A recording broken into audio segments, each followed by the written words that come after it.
बिहार चुनाव से जुड़ी आज उन सारी संभावनाओं पर विराम लग गया। सभी अटकलों पर पूर्ण विराम लग चुका है, जिसमें महागठबंधन में सीएम फेस को लेकर खींचतान जारी थी। इसके लिए पटना के होटल मौर्या में बड़ी तैयारी की गई। तमाम बैनर और पोस्टर में तेजस्वी यादव का ही चेहरा दिखाई दे रहा था। बिहार मांगे तेजस्वी सरकार का नारा गूंजता रहा।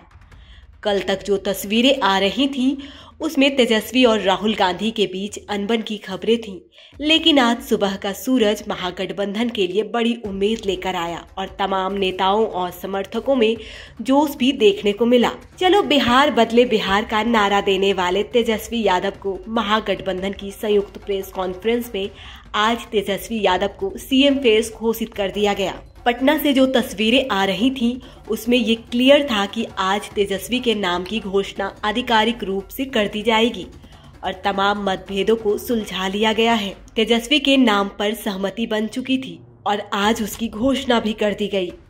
महागठबंधन ने 243 सीटों पर 252 उम्मीदवार उतारे हैं। बिहार की राजधानी पटना में आज सुबह 11:30 बजे महागठबंधन की बड़ी प्रेस कॉन्फ्रेंस हुई।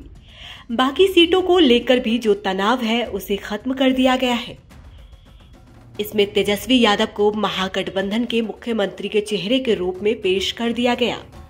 पटना प्रेस कॉन्फ्रेंस का जो मंच तैयार किया गया, वहां पोस्टर में सिर्फ तेजस्वी यादव का चेहरा दिखाई दिया। इसके साथ ही महागठबंधन को लेकर जो सस्पेंस है, वो खत्म हो गया। प्रेस कॉन्फ्रेंस में साझा चुनावी कार्यक्रम भी घोषणा की गई। पहले ही कहा गया था कि सीट शेयरिंग के ऐलान के साथ ही तेजस्वी को सीएम फेस बनाए जाने की घोषणा होगी। ज्यादा से ज्यादा सीटों पर महागठबंधन का एक उम्मीदवार रहे, कोशिश इस बात की रही और इस पर सहमति बन गई है। जिन सीटों पर फ्रेंडली फाइट की स्थिति है, वहां नामांकन वापस होने की संभावना अब तेज हो चुकी है। कुछ जगह रणनीति के तहत उम्मीदवार हो सकते हैं जो महागठबंधन के लिए फायदेमंद हो। वही प्रयास ये किए जा रहे हैं कि फिलहाल चुनाव को फोकस किया जाए, मतभेदों को दूर रखा जाए और सब दल मिलकर मान लें कि सीट बंटवारे में समन्वय की कमी रही।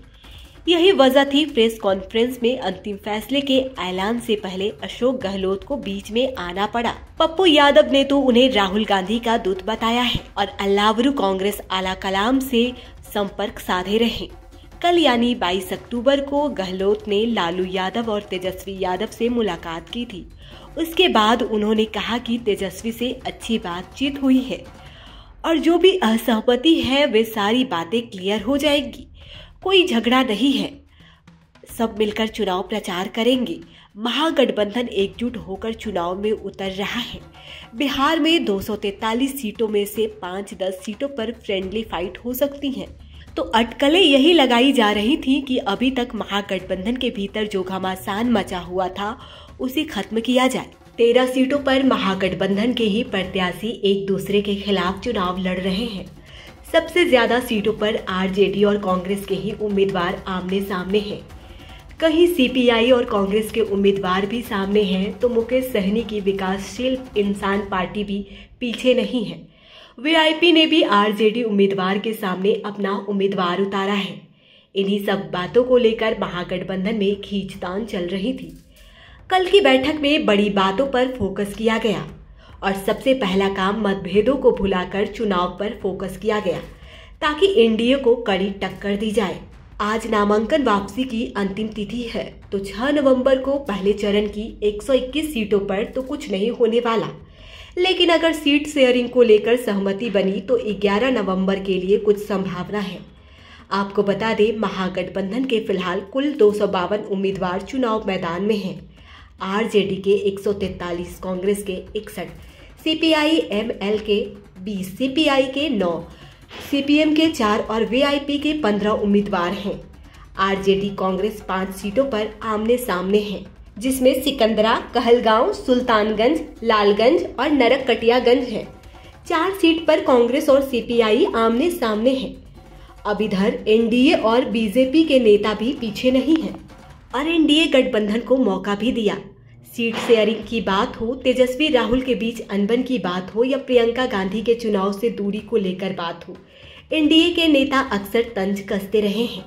अब पोस्टर पर सिर्फ तेजस्वी की फोटो होने पर बीजेपी प्रवक्ता शहजाद पूनावाला ने कहा कि फोटो से राहुल गांधी और बाकी नेताओं को डिलीट कर दिया गया है। राहुल और कांग्रेस को डिलीट करके उनकी हैसियत दिखा दी है। साथ ही कहा कि कांग्रेस का सम्मान चोरी हो चुका है। सवाल पूछा जा रहा है कि क्या आरजेडी राहुल गांधी को बोझ समझता है। कल तक पप्पू यादव दावा कर रहे थे कि राहुल गांधी की महागठबंधन का चेहरा है।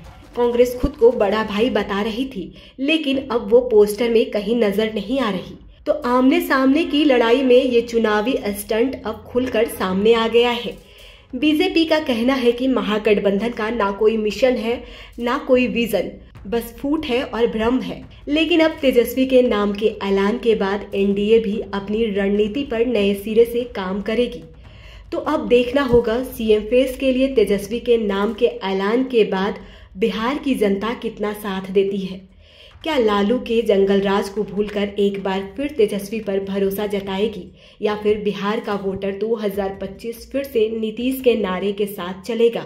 2 चरणों में होने वाले चुनाव का रिजल्ट 14 नवंबर को आएगा, तभी पिक्चर क्लियर हो पाएगी। वीडियो अच्छा लगा हो तो लाइक कीजिए, शेयर कीजिए और कमेंट बॉक्स में हमें जरूर बताइए।